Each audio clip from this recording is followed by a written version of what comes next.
Sedikitnya 54 orang pengungsi korban Palu yang sebelumnya berada di penampungan Asrama Haji Sudiang selama hampir 2 pekan diberangkatkan kembali ke Palu, Sulawesi Tengah melalui jalur udara Lanut Sultan Hasanuddin, Makassar.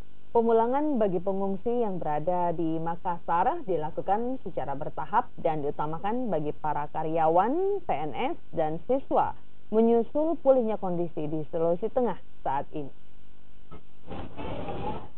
Berdasarkan data Posko Asrama Haji Sudiang, jumlah pengungsi setelah pemberangkatan 54 orang menuju Palu Kamis sore kemarin masih tersisa sebanyak 528 orang. 464 orang diantaranya merupakan warga asli Palu.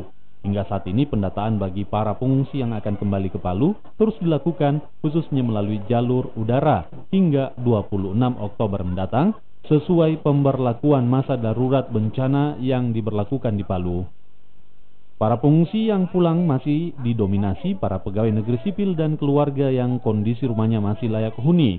Sehingga setelah tiba di Palu, para pengungsi ini tak lagi ke area penampungan. Bagi para korban dengan tujuan selain Palu, petugas posko telah melakukan koordinasi dengan pemerintah kabupaten maupun provinsi masing-masing untuk mengakomodir proses pemulangan para korban.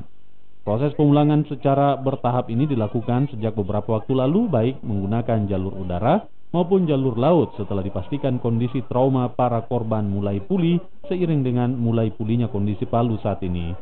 Ya, kita punya progres kan sementara berangsur pulang. Itu pun juga kita melihat jadwal penerbangan yang ada dari Hercules sendiri. Kalau setiap hari ada sekitar 50-60 ya alhamdulillah itu akan berkurang terus-menerus. Pak, hari ini berapa yang dipulangkan? 54 yang dipulangkan melalui bantuan AU.